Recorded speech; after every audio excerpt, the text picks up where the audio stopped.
Hi everyone, welcome back to Southern Ghost Stories, where we talk about some of the most haunted places in the South.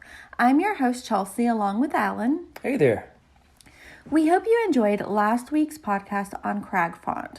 If you're interested in finding out more information about the property or other haunted locations in Middle Tennessee, check out our Nashville Ghost Map app, which allows you to customize your own ghost tour, along with our book, Southern Ghost Stories, Historical Hauntings.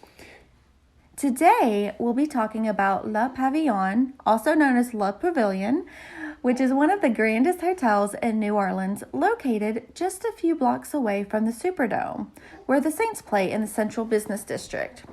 With elegant white exterior and 22-foot-tall Italian statues that represent peace and prosperity, everything about this hotel represents elegance and luxury. But the land where it stands now was originally owned by members of the Society of Jesus, also known as Jesuits, which originated in Spain. They bought the land from Sieur de Bougainville, the founder of New Orleans, after they came to Louisiana to minister to Native Americans in the 18th century.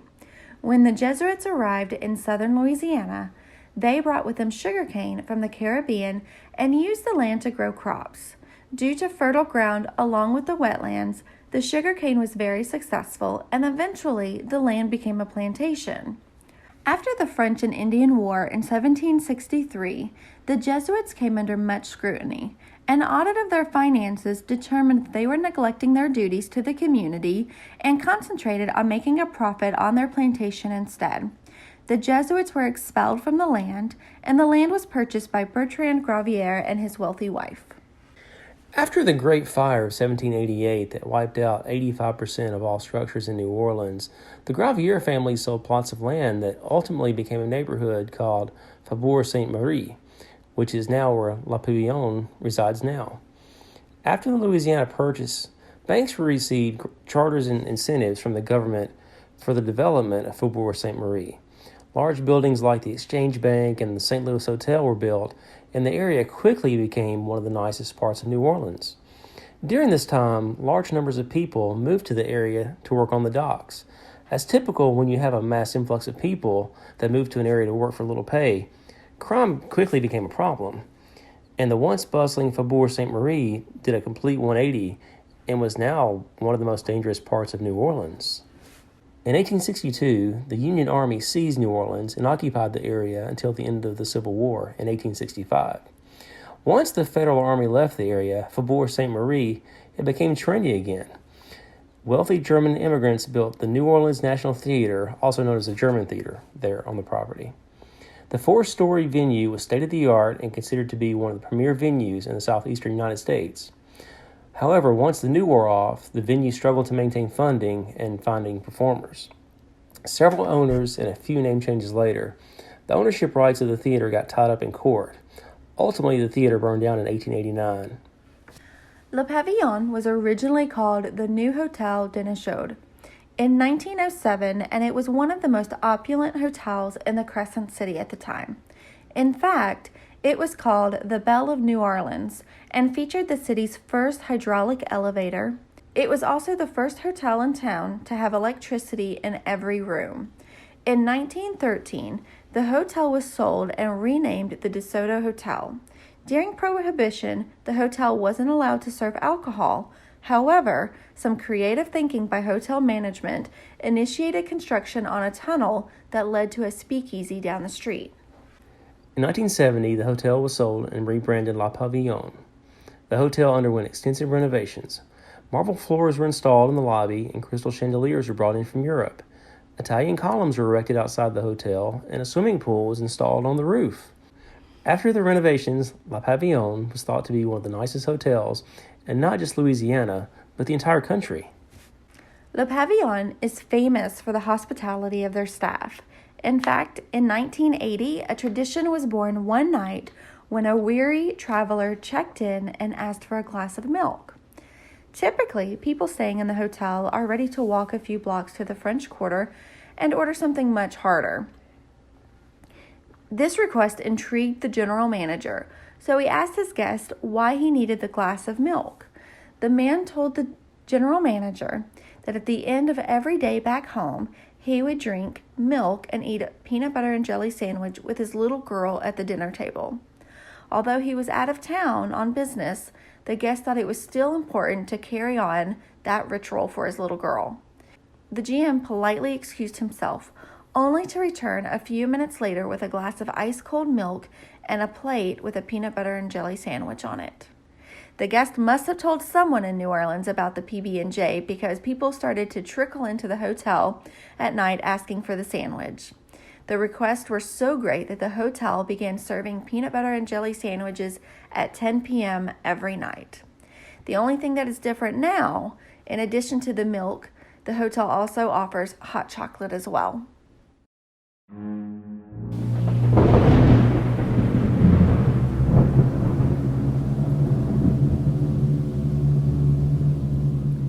According to locals and employees at La Pavillon, the hotel is haunted with anywhere between 4 to over 100 spirits, depending on who you ask. In room 205, guests have reported waking up in the morning to find their dresser drawers pulled out and any belongings that were once in them strewn all over the floor. In room 221, strange noises have been heard, and a shadow person has also been spotted on several different occasions.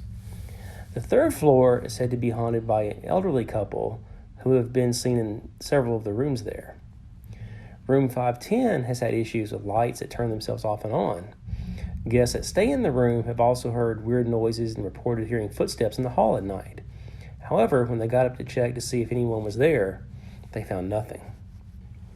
The sixth floor is also a hotbed of paranormal activity, as guests have woken up only to find things moved around the room. What happens on the seventh floor is something straight out of a Stephen King movie. I spoke to a lady who works in the hotel, and she told me she has seen a young girl in a white dress jumping rope in the hallway. In addition to this, some guests on this floor felt someone sitting on the bed late at night as they were trying to go to sleep. A few of them said they felt someone touch them too. Some guests on this floor have claimed that someone has tried to pull the covers off of them while they were sleeping at night. Guests on the 8th floor have woken up to find a figure floating over them. Strange noises have also been heard coming from the bathrooms, and some guests have gone into the bathroom after waking up only to find the shower or faucets running. Other guests on this floor have woken up to find the television on and the remote control missing. Room 926 seems to be haunted by the ghost of a prankster who likes to knock on the door at night. Guests in that room have also heard voices in the bathroom. The hotel's most haunted room is said to be room 930. It is the suite where the spirit of a girl named Ada resides. Supposedly, Ada was a teenager who lived in Faubourg Saint-Marie in a home on the property where the hotel now stands. Legend has it that her family was traveling and leaving by ship on the nearby docks. Like most teenage girls, Ada wasn't ready to leave yet, so she told her mother and father to go ahead and she would catch up in a few minutes. When Ada was finally ready to leave home, she locked the door and quickly jumped off the porch. Unfortunately, she ran right into the street where she was struck by a horse-drawn carriage that killed her instantly. Since the hotel has been opened, guests that stay in room 930 and hotel staff believe that it is home to Ada.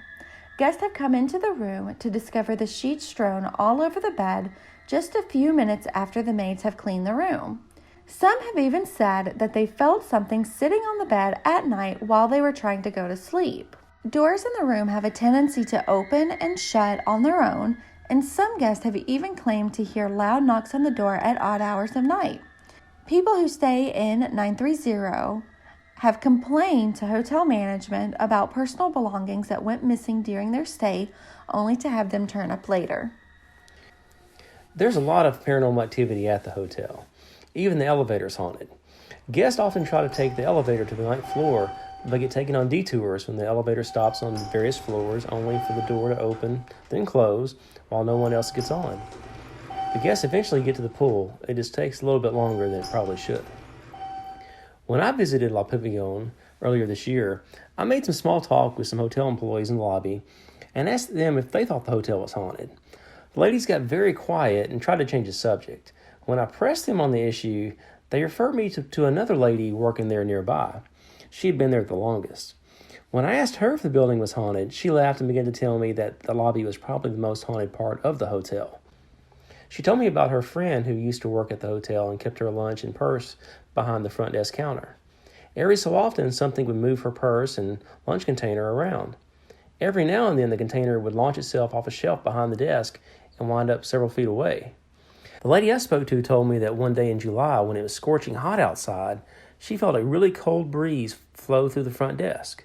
She and her coworker thought it was really strange because they were standing between a ventless wall and behind a really large desk. There was no explanation for why a sudden burst of cold air would blow through them. As the ladies talked, they both agreed it was likely a spirit passing through on his way to a different part of the hotel. The Pavillon is a beautiful hotel that we recommend staying at, even if you're not looking to encounter a ghost. With its beautiful chandeliers, exquisite dining, and rooftop pool, you're bound to have an amazing experience one way or another. We hope you enjoyed hearing all about Le Pavillon.